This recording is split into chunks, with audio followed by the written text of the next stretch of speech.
On one single day in August, three of the rarest events in the night sky are going to happen together. A total solar eclipse, a meteor shower at its peak, and skies so dark and so clear that scientists say conditions like this almost never line up. This isn't science fiction. It isn't a rumor.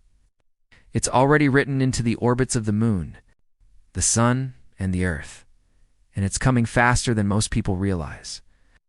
Millions of people are going to drop everything and travel across the world just to stand under this sky for 2 minutes. Some are planning their entire year around it. Some have waited decades. But here's the strange part. Most people have no idea it's happening.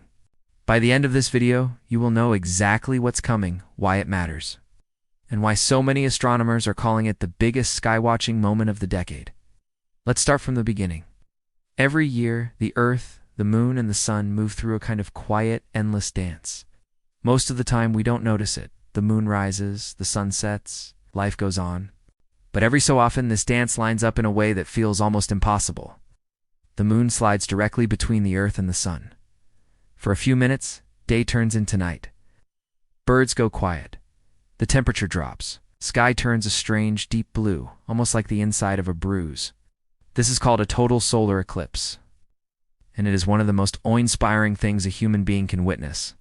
But total solar eclipses don't happen just anywhere. The moon's shadow is small.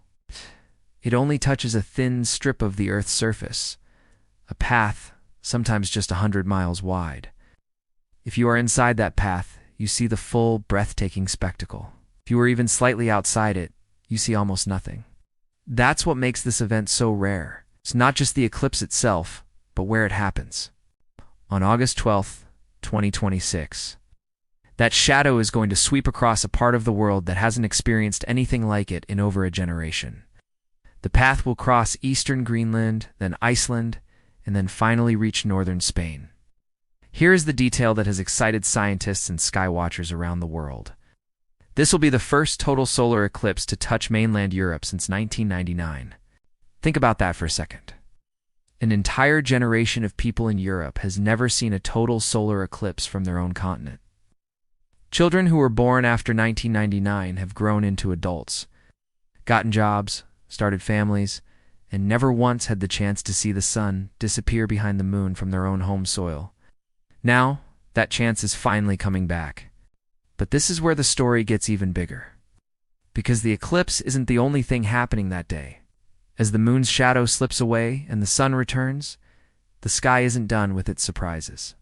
Later that same night, one of the most famous meteor showers of the entire year will reach its peak, the Perseids. Every August, tiny pieces of dust and rock left behind by a comet that passed through our solar system long ago slam into Earth's atmosphere at incredible speed. As they burn up, they create bright streaks of light across the sky, shooting stars.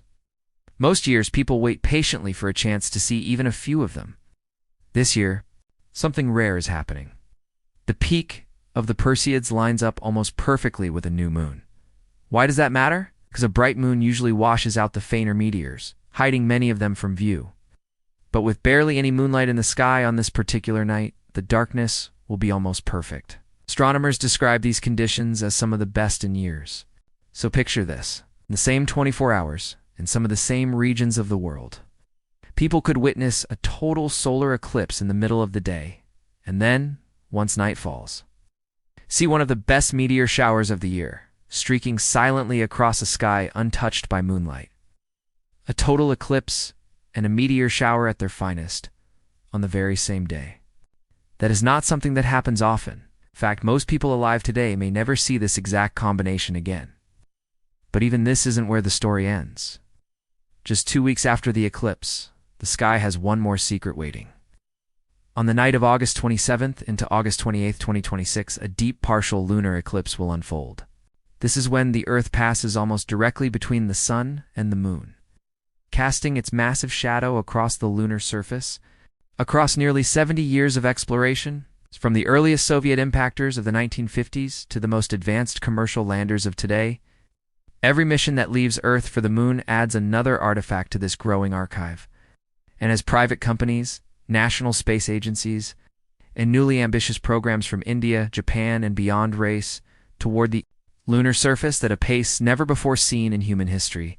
The question of what happens to the empty rockets, discarded stages, and abandoned hardware left behind becomes something no one can afford to keep ignoring, because right now there are no binding international rules governing space junk left on or near the moon.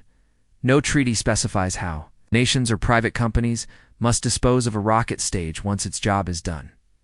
No governing body tracks, catalogs, or coordinates the growing debris field drifting through the space between Earth and its only natural satellite. Each agency, each company, largely makes its own choices, quietly, with little public scrutiny. Until an amateur astronomer with a laptop and a stubborn curiosity notices something falling where it should not be. There are signs that the culture is beginning to shift. More recent, Chinese lunar missions have started directing their spent rocket stages into stable orbits around the Sun rather than leaving them to drift toward eventual impact with Earth or the Moon. A quiet but meaningful change in practice. SpaceX itself appears to be adapting its own procedures. At least one more recent Falcon 9 upper stage launched in November of 2025 to carry NASA's Escapade spacecraft toward Mars, was deliberately placed on a trajectory that will send it into permanent solar orbit, engineered specifically to avoid becoming the next piece of unplanned lunar wreckage. But that trick, engineers caution, only works for missions that are already headed toward the moon or beyond. A vast majority of spacecraft never travel far enough to make solar disposal a realistic option, which means the accumulation of debris around Earth and eventually on the moon itself is not a problem that is going away. It is a problem that is only beginning. Now hold that thought and let it expand, because the moon is no longer simply the next chapter of human curiosity. It is becoming a destination.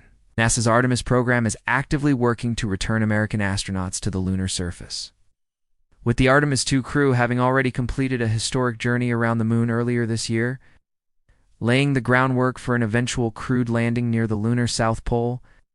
NASA has openly discussed long-term ambitions for a permanent human presence on the moon, a lunar base capable of supporting scientific research, resource extraction, and eventually, a launching point for missions to Mars. Every rocket that will carry astronauts, habitats, rovers, and equipment to build that future will leave something behind. Every discarded stage, every jettisoned component, every piece of hardware too heavy or too impractical to bring home will join the growing catalog of human debris scattered across a wall. A world that took over 4 billion years to accumulate its current ancient face. And there is something profoundly strange about that. The moon has been struck by asteroids, comets, and meteoroids since the earliest days of the solar system, forming an unchanging record of natural cosmic violence, frozen in time under an airless sky. Within the span of a single human lifetime, it has also begun recording us. Our engineering, our ambition, our carelessness, our race toward the stars, one uncontrolled rocket stage at a time.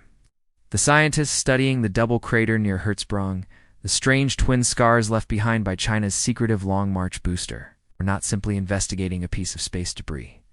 They were reading a message written in impact craters, a message about hidden payloads, unclear intentions, and the quiet reality that not every nation racing toward the moon is telling the full story about what it is sending there.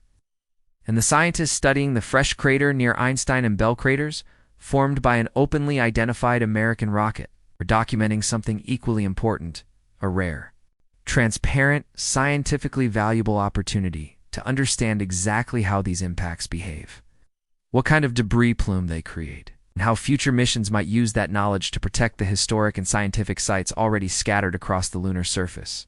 Because make no mistake, the moon is not simply empty rock. It carries irreplaceable scientific value. The permanently shadowed craters near its poles may hold billions of years of frozen water ice, a resource future astronauts will depend on for drinking water, breathable oxygen, and rocket fuel. The undisturbed regolith across its surface preserves a record of solar wind particles and cosmic radiation stretching back further than almost anywhere else accessible to humanity. The historic landing sites of Apollo, Luna, and Change missions stand as untouched monuments to human achievement, vulnerable to disturbance from a nearby impact or in careless future landing. Every uncontrolled piece of debris we leave in space is a roll of the dice against all of it. So when NASA confirmed exactly what happened when the SpaceX rocket struck the moon on August 5, 2026, it was not simply closing the book on one falling piece of hardware. It was opening a far bigger and far more urgent conversation. Conversation about responsibility, about transparency, about what it means to be a species capable of reaching another world, and whether we are equally capable of treating that world with the care its ancient silent history deserves. Because here is the truth that should stay with you long after this story ends. The moon does not forget. It has no wind to erase our mistakes, no rain to wash away our carelessness, no living ecosystem to slowly reclaim what we abandoned there. Whatever we leave behind on its surface will remain largely unchanged. For longer than every human civilization that has ever existed, longer than recorded history itself, silently outlasting every one of us, the rocket that struck the moon in August 2026 will still be there. Scattered across the regolith near Einstein and Bell craters, when humanity's Artemis astronauts finally walk across the lunar South Pole, it will still be there when the first permanent lunar base opens its doors. It will still be there, quite possibly, when the first child born on the moon looks up into the black sky and wonders what humanity was thinking when it started leaving its trash on the last truly untouched frontier within our reach. We are not simply exploring the moon anymore. We are beginning to leave our fingerprints on it, one uncontrolled impact at a time. And the question NASA's confirmation leaves us with is not really about a single rocket, or a single crater, or a single mission at all. The question is what kind of history we want written into the surface of the moon before we lose the chance to decide. The last total solar eclipse to touch mainland Europe happened back in 20... That means an entire 99. That means an entire generation grew up without ever having the chance to see one from home. Parents who witnessed that eclipse as children can now share this one with their own children. Grandparents who remember 1999 vividly are planning to watch this new eclipse with grandchildren who have never seen anything like it. For many families, this isn't just a science event. It's a once-in-a-lifetime shared memory in the making. That emotional weight is part of why interest has grown so quickly. This isn't simply about staring at the sky. It's about being part of something that happens so rarely that missing it could mean waiting decades for another chance, if it ever comes again to the same part of the world at all. So what happens after the eclipse ends? Life on Earth, of course, goes back to normal almost immediately. The sun returns. Daylight resumes. Birds start singing again, but something else lingers. Scientists don't just watch eclipses for the emotional experience. They use them as rare scientific windows. During totality, researchers can study the sun's corona in ways that are almost impossible at any other time. Because the corona is normally far too faint to see against the sun's overwhelming brightness. Total eclipses give scientists precious minutes to observe solar activity, measure temperature changes in Earth's atmosphere, and even study how animals and ecosystems react to sudden brief darkness. Every total eclipse adds new data to our understanding of the sun, a star we still don't fully understand even after generations of study. Then, almost as if the universe wanted to keep the excitement going, the sky offers its next act just hours later. As darkness falls on the same night in regions along the eclipse path, the Perseid meteor shower reaches its peak, painting the newly dark sky with streaks of light. For many lucky observers, the same single day could include both the eerie darkness of a total solar eclipse and the quiet wonder of watching meteors burn silently overhead. And then, before the year is finished, the sky offers its third and final act.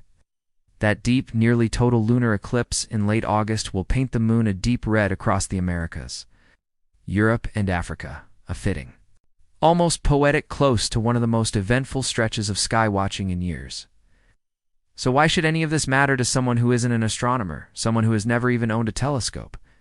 Because moments like this remind us of something we rarely stop to think about. Every single day, above the noise of our lives. Jobs, screens, and traffic, an entire universe is quietly moving. Planets are turning, moons are drifting. Shadows are falling across worlds millions of miles away. Most of the time, we never notice. But every so often, that vast, silent motion lines up in a way we simply cannot ignore it. Forces us to stop, look up, and remember just how small and how lucky we really are to witness any of it at all. This August, for a brief moment, the moon will block out the sun over Europe for the first time in a generation. Hours later, the sky will fill with shooting stars under near-perfect darkness.